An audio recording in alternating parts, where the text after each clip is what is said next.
the Autobahn.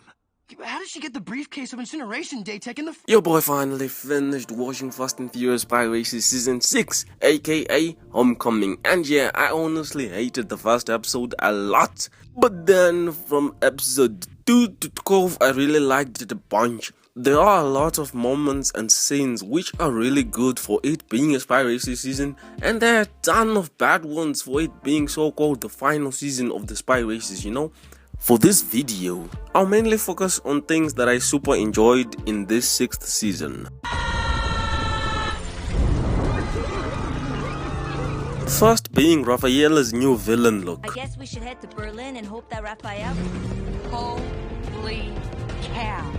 I honestly could have cared less about Rafaela's return, not because I hate her, but simply because she's just a thick distraction most of the time. But in this season, her temper tantrum actually brought her a new look, which I freaking loved.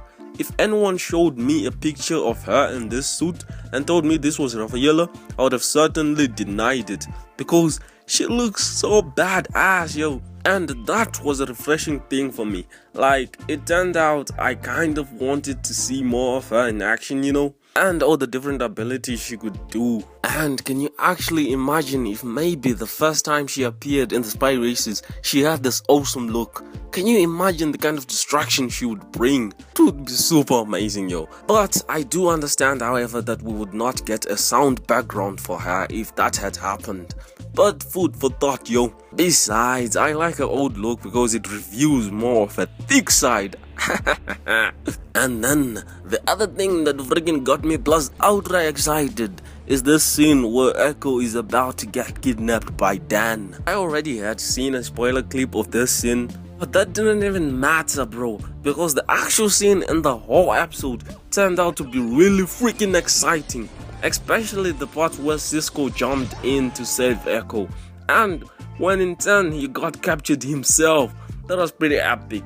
And the part where he threw that bouncy bubblegum stuff, but then it went back to smack him straight up in the head. Super funny scene. I like it. I like. Whilst we're on the topic of like, if you haven't yet liked the video, bro, what are you waiting for? And if you haven't subscribed to the channel this long, bro, please subscribe, like the video. Continuing with the video. The other thing that I'm pretty sure that most of you are actually happy about is Matsuo's return.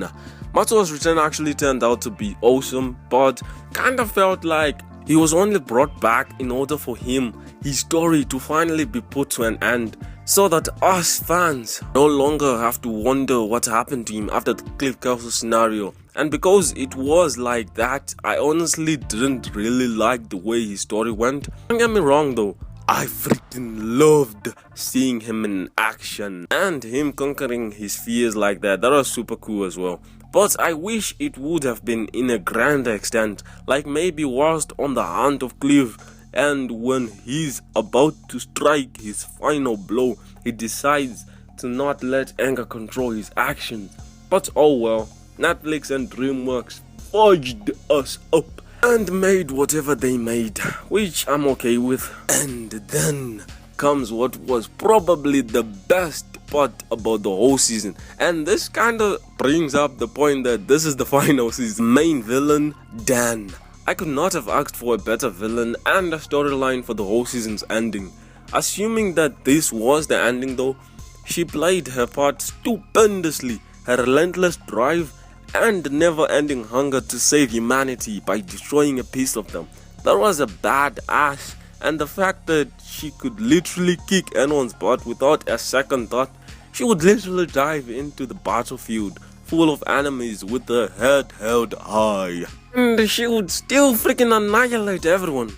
I don't actually think there's something I could have changed about her, except maybe making her kill when she had the chance. Like for example, when she trapped the Spy Races in that building which was about to explode.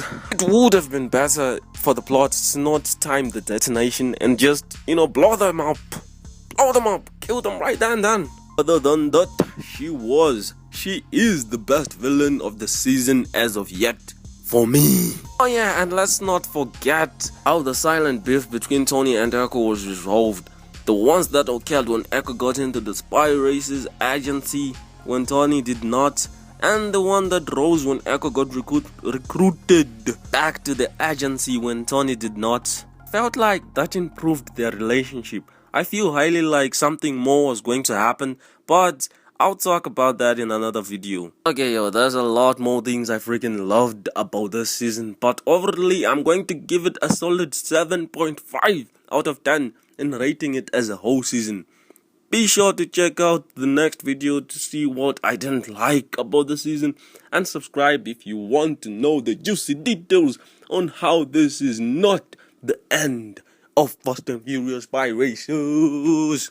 Well, the end of Fast and Furious season of the animation. Obviously, like the damn video and subscribe to the channel. See ya. Kaboom. Raffaella style, baby.